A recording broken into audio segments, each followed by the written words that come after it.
Dalam segmen Pala Bola Misteri pada kali ini, kita nak sembang tentang 5 kemenangan Ballon d'Or yang paling kontroversi dalam sejarah bola sepak.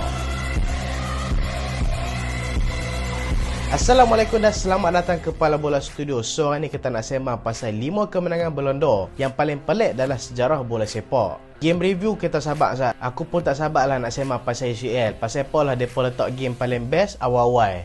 Nak contoh sikit lah, game Real Madrid dengan Manchester City semalam memang sedap lah mat. Tapi sahabat Zat, kita tahu Zat, kita sembang esok, kita tunggu AC Milan dengan Inter dulu. Game tu pun menarik juga tu. Dan kita masuk balik ke dalam topik. Anugerah Ballon d'Or ni selalu diberikan kepada pemain bola sepak yang perform dalam satu tahun kalender. Dan untuk statistik, pemain yang paling banyak menang Ballon d'Or adalah Lionel Messi, iaitu dengan anugerah 7 Ballon d'Or. Nak menang satu pun dah payah, member ada 7 mat, macam tu je dia ada. Dan anugerah Ballon d'Or ni ditentukan dengan undian-undian yang dilakukan, dan cara mereka nak menentukan pemenang Ballon d'Or ni adalah menerusi undian-undian daripada kapten pasukan negara, jurulatih dan juga jurnalis. Kalau silap hampa tolong betulkan. Dan dalam banyak-banyak pemenang Ballon d'Or, ada banyak juga kemenangan yang dipertanyakan. Pasal apa play ni menang? Sepatutnya play ni yang menang. So kita tengok macam mana. Nombor 5 dulu. Nombor 5 adalah kemenangan Cristiano Ronaldo pada Ballon d'Or pada tahun 2013. Ronaldo pada musim tu ada musim yang sangat-sangat bagus. Skor 66 gol daripada hanya 56 perlawanan. 66 gol mak, memang banyak. Dan dia bukan skor 66 gol je, dia juga buat 15 assist. Untuk perbandingan untuk player musim ni, Erling Haaland baru je menjadikan 51 gol daripada 46 penampilan. So memang hebat gila lah si Artam ni. Dan pada tahun tu, Ronaldo lah yang menang Ballon d'Or. Tapi benda ni menjadi isu apabila seorang pemain yang betul-betul perform pada tahun tu, iaitu Franck Ribéry. Dia sendiri merasakan yang dirinya dirompak. Bahasa Inggeris rock lah, bahasa Melayu dirompak dia macam kena rompak bank pula. Maksudnya dia rasa anugerah tu patut diberikan kepada dia. Sebab apa? Sebab dia adalah antara nadi penting untuk pasukan Bayern untuk menang treble pada musim tu. Bayern telah berjaya menang UCL, menang Liga Jerman dan juga menang DFB Pokal. Dan dia juga telah membuat satu assist penting dekat rakan pasukan dia, iaitu Arjen Robben waktu final UCL tu, untuk kalahkan satu lagi pasukan gegasi Jerman, iaitu Borussia Dortmund. Dan benda ni jadi isu sebab waktu tahun 2013 tu, tarikh pengundian sepatutnya tamat pada 15 November pada tahun 2013. Tapi tiba-tiba undian telah pun dilanjutkan pertama kali dalam sejarah tau, selama 2 minggu ke depan, dengan alasan kekurangan pengundian layak. Presiden UEFA tentu Michel Platini dia bergurau. Dia kata FIFA lanjutkan tempoh tu untuk menggembirakan Ronaldo. Dan dalam tempoh itulah Ronaldo berjaya menyelah dalam kempen kelaikan Piala Dunia. So benda ni mempengaruhi vote-vote yang akan datang. Dan yang lagi menarik pada tahun tu, pemain terbaik Eropah adalah Franck Ribéry. Dan selalunya pemain terbaik Eropah akan menang Ballon d'Or lah. Untuk perbandingan, walaupun Cristiano Ronaldo memang betul-betul perform bersama Real Madrid tahun tu, tapi tahun tu dia tak menang apa-apa title pun untuk Real Madrid.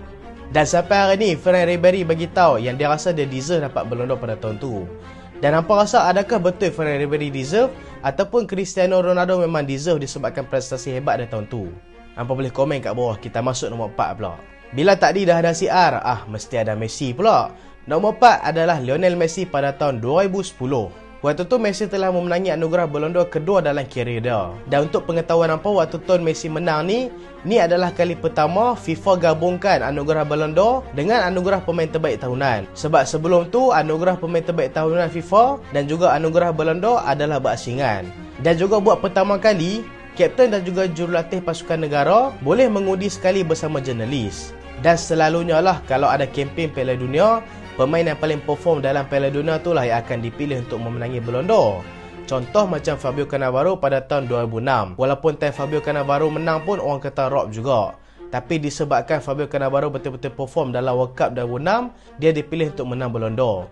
So pada tahun 2010, pemain yang paling perform dalam Piala Dunia tahun tu ada 2 nama, iaitu Iniesta dan juga Xavi. Ada seorang lagi nama iaitu pemain daripada Belanda, iaitu Wesley Sneijder.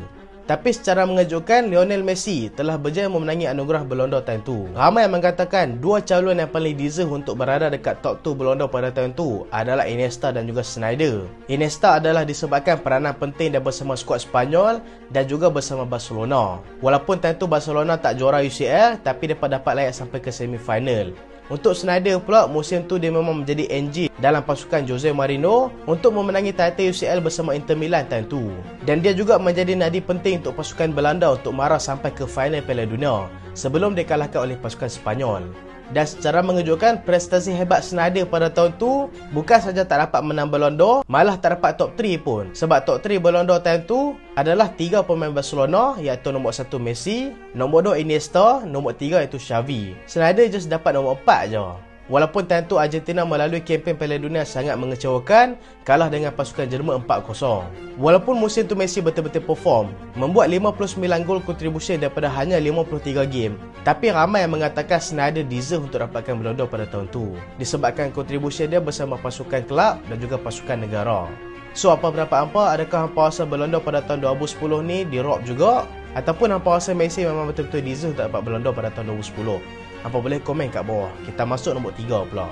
So nombor 3 kita masuk Ballon d'Or pada tahun 2004, iaitu pemenang dia adalah Andriy Shevchenko.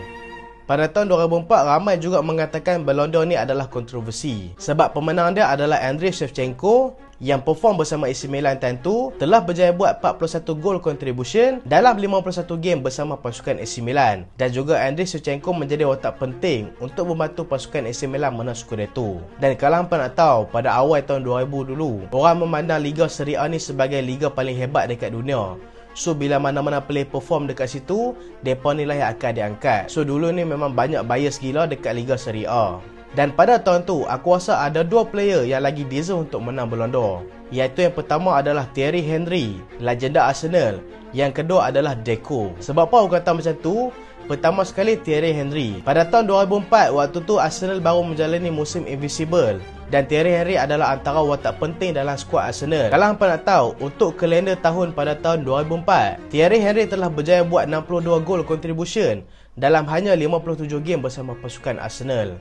Memang konsisten untuk jadi striker tajam untuk pasukan Arsenal. Dia perform bersama pasukan Arsenal walaupun kurang perform bersama pasukan France, just layak sampai quarter final je. Tapi kalau nak ambil prestasi dekat negara, Andriy Shevchenko langsung tak main dekat Euro, sebab dia main dekat Ukraine je, Ukraine tak layak. Pemain kedua yang paling aku rasa deserve untuk menang pada tahun ni adalah Deco. Sebab apa? Sebab Deco adalah watak penting untuk pasukan kelab dia dan juga pasukan negara dia pada tahun tu. Sebab apa? Dekat pasukan Porto time tu, sebelum dia berpindah, dia ni merupakan watak penting untuk pasukan Porto yang berjaya menjulang trofi UCL, iaitu trofi fantasi lah, yang ramai tak jangka pasukan Porto ni akan berjaya menjuarai UCL.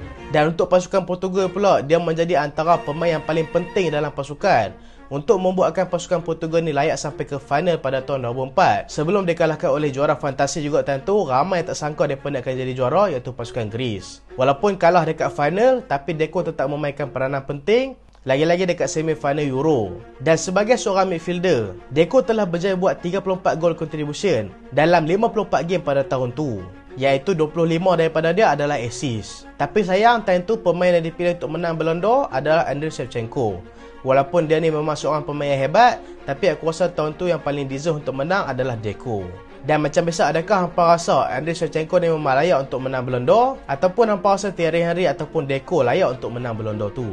Nombor 2 adalah Luka Modric pada tahun 2018. Modric memang ada musim bagus bersama pasukan Real Madrid, berjaya mendapatkan hat-trick UCL waktu tu, dan tambahan pula berjaya bawa Croatia untuk marah sampai ke final Piala Dunia. Hampir-hampir untuk bawa pasukan Croatia yang tak pernah jadi favourite langsung untuk menang Piala Dunia walaupun kalah dengan pasukan France. Dan Modric juga dapat anugerah bola emas dalam Piala Dunia 2018, iaitu pemain terbaik dalam kejohanan. Namun kita tak boleh tolak prestasi hebat Ronaldo tahun tu.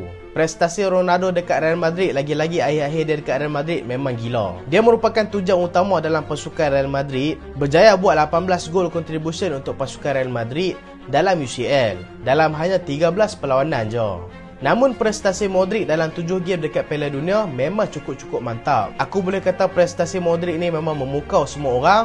Dan Modric ni menunjukkan apa itu sebenarnya complete midfielder. Dalam World Cup dia memang perform gila sebagai seorang midfield dan juga sebagai seorang kapten untuk mengemudi pasukan. Dan tentu ada juga mengaitkan perseteruan antara Ronaldo dan juga Florentino Perez, yang itulah membuatkan Ronaldo tak dapat Ballon d'Or. Dan apa rasa, adakah Modric betul-betul deserve dapat Ballon d'Or, ataupun Cristiano Ronaldo layak untuk dapatkan Ballon d'Or pada tahun tu?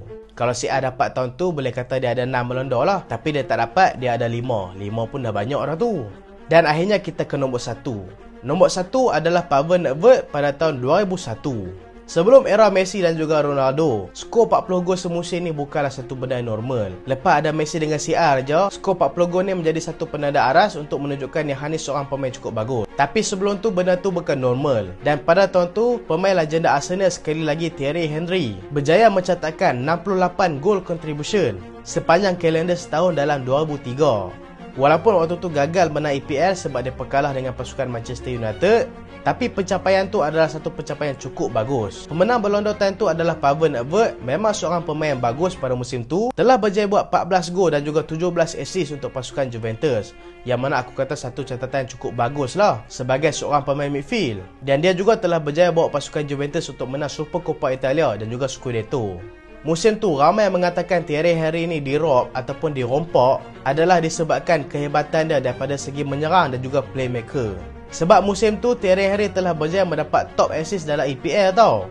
Bukan setakat top assist, Thierry Henry telah mencatatkan assist terbanyak dalam satu musim dalam sejarah EPL, yang sampailah ni masih lagi belum dipecahkan rekod oleh mana-mana pemain, iaitu 20 assist dalam satu musim. Musim tu juga dia telah berjaya menjadikan 24 gol EPL, just kalah dengan seorang pemain je, iaitu Ruud van Nistelrooy, striker Manchester United time tu, iaitu 25 gol. Kalau hampa nak tahu catatan assist Thierry Henry tu, seorang je berjaya samakan rekod, iaitu Kevin De Bruyne. Itu pun satu musim je, musim 2019-2020. Dan satu fun fact, Kevin De Bruyne lah ni ada 16 assist. Kemungkinan besar mana kita tahu dia boleh pecahkan rekod tu.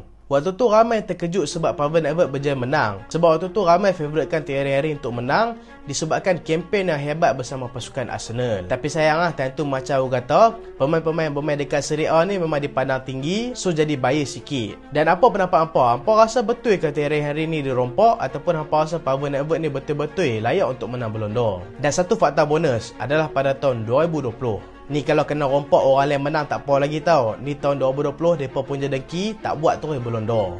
Tahun 2020 iaitu tahun waktu kena Covid. Pemain yang paling patut untuk dapat anugerah Ballon d'Or adalah Robert Lewandowski. Sebab apa aku kata macam tu?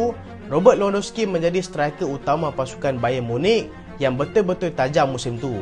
Musim tu dalam UCL, perlawanan dipendekkan, tak ada second leg, just ada satu game je. So peluang pemain untuk menjadikan gol dalam UCL pun mestilah rendah kan. Possible permainan yang akan main kalau sampai ke final adalah 10 game je. Dan Lewandowski main 10 game tapi berjaya skor 15 gol dan juga buat 6 assist, iaitu 21 gol contribution daripada hanya 10 game. Dan total contribution dalam tahun tu untuk Lewandowski adalah 65 gol contribution dalam hanya 47 game bersama pasukan Bayern. Pasukan Bayern juga tahun tu telah berjaya memenangi Sextuple, menang Bundesliga, menang DFB Pokal, menang UCL, menang UEFA Super Cup dan juga FIFA Club World Cup. Tapi sayang tahun tu anugerah Ballon d'Or telah dibatalkan disebabkan coronavirus. Dan aku rasa pemain paling deserve untuk dapat anugerah Ballon d'Or adalah Robert Lewandowski lah. Memang sayang gila tak tahulah daripada key apa kat dia. Lelah kali member betul-betul perform, dapat anugerah replika je. So itulah 5 kontroversi dalam Ballon d'Or. Dan hampa rasa ada tak lagi pemenang-pemenang yang kontroversi juga dalam Ballon d'Or? Hampa boleh komen dekat bawah, okey? Dan insyaAllah esok kita akan buat UCL review. Dan apa prediction hampa untuk perlawanan AC Milan dan juga Inter Milan nanti? Hampa boleh komen dekat bawah. Dan itulah video kali ini dan terima kasih sebab tengok sampai habis. Jangan lupa like, jangan lupa share, jangan lupa subscribe. Aku Solehan, Assalamualaikum.